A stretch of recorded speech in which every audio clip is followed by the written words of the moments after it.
15 April মঙ্গলবার বাংলা নববর্ষ 1432 উপলক্ষে সাকরাইল কেন্দ্রের অন্তর্গত দক্ষিণ সাকরাইলের দরগাতলা থেকেই সাকরাইল কেন্দ্রের তৃণমূল কংগ্রেসের উদ্যোগে বাংলা নববর্ষ 1432-এর পয়লা বৈশাখের দিন পশ্চিমবঙ্গ দিবস উদযাপিত হল বর্ণাঢ্য শোভাযাত্রার মাধ্যমে। এই বর্ণাঢ্য শোভাযাত্রায় অংশগ্রহণ করেন সকল ধর্মের মানুষ।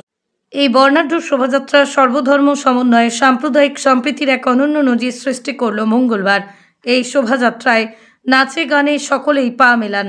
এদিনের এই শোভাযাত্রায় সাধারণ মানুষের উপস্থিতি ছিল চোখে পড়ার মতো।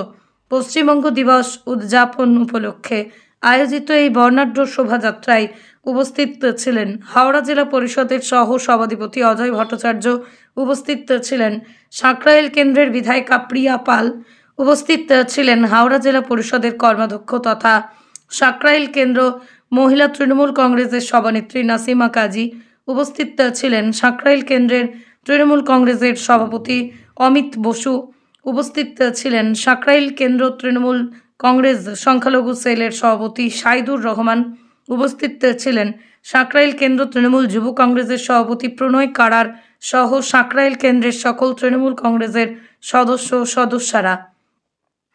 শোভাযাত্রার শেষেই সাকরাইল কেন্দ্রের বিধায়িকা প্রিয়া পাল দলীয় পতাকা উত্তোলন এবং ফিতে কেটে সাকরাইল অঞ্চল তৃণমূল কংগ্রেসের নবনির্মিত কার্যালয়ের শুভ উদ্বোধন করেন। এদিনে বিধায়িকা প্রিয়া পালের উপস্থিতিতে সাকরাইল কেন্দ্র মহিলা তৃণমূল কংগ্রেসের উদ্যোগে অঞ্চলে আঁচল কর্মসূচির শুভ সূচনা হয়।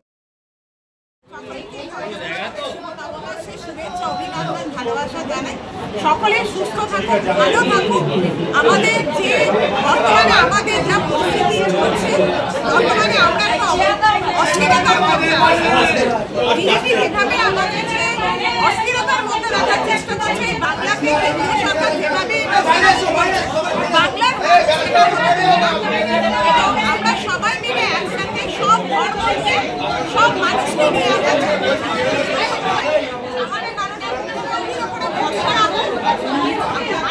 মুখ্যমন্ত্রী সকলের পাশে আছে, সব ধর্মের পাশে থাকে।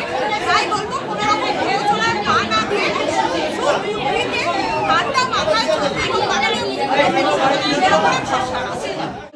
আজকে আপনারা দেখলেন, আমরা সাম্প্রদায়িক সম্প্রীতির একটা উদাহরণ রাখলাম। সর্বধর্মের মানুষ এখানে আমাদের সাথে হাঁটলেন এবং হিন্দু, মুসলিম, শিখ, ইসাই প্রত্যেকে আমাদের সঙ্গে হেঁটেছেন। আজকে আমরা এই বার্তাই আমাদের দলনেত্রী আমাদের দিতে বলেছেন প্রত্যেক মানুষের কাছে। আমরা বাংলাকে আজকে সকলেই সাম্প্রতিক সম্প্রীতি আমরা নিজেদের রক্ত দিয়ে আমরা রক্ষা করব, এটাই আজকের আমাদের প্রতীক। মিছিল শুরু হলো আমাদের দরগাতলা থেকে, আমাদের আজিজি হাই মাদ্রাসার কাছে শেষ হলো এবং আমি সমস্ত কর্মীবৃন্দ যারা আজকে মিছিলে হেঁটেছেন, পায়ে পা মিলিয়েছেন, বিশেষ করে আমাদের এই সাকরাইল অঞ্চলের সবাইকে আমি আমার তরফ থেকে, আমার দলের তরফ থেকে অনেক অনেক শুভেচ্ছা নববর্ষে জানাচ্ছি।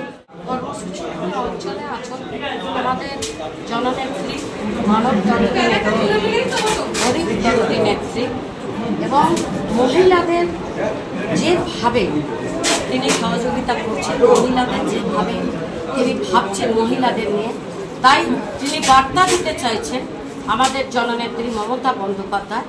দিদি বার্তা দিতে চাইছেন যে আমার আঁচল সব সময় আমার সমস্ত মহিলাদের মাথায় আছে, তাই আঁচল দিয়ে তিনি ঢেকে রাখতে চাইছেন, এটাই বার্তা দিচ্ছেন। আমার আঁচল মায়ের আঁচল, দিদির আঁচল, বাংলার মায়ের আঁচল বাংলার মহিলাদের মাথায় আছে, তাই এই প্রোগ্রামের নাম দিয়েছেন যে অঞ্চলে আঁচল। তাই এই এটাই বার্তা সমস্ত মহিলাদের, এটাই বার্তা যে মমতা বন্দ্যোপাধ্যায় মহিলাদের পাশে আছে, এটাই বার্তা।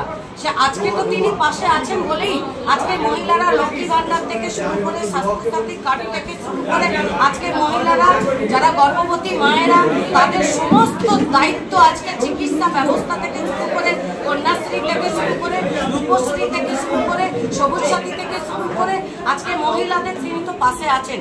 তাই আরো তিনি বার্তা দিতে চাইছেন আগামী দিন আরো মহিলাদের জন্য আরো অনেক কিছু আসবে, তাই মায়ের মতন আঁচল দিয়ে ঢেকে রাখতে চাইছেন। এটাই আজকে অঞ্চলে আঁচল, এটাই তার বার্তা। ঠিক আছে। ব্যুরো রিপোর্ট, আমার কলম।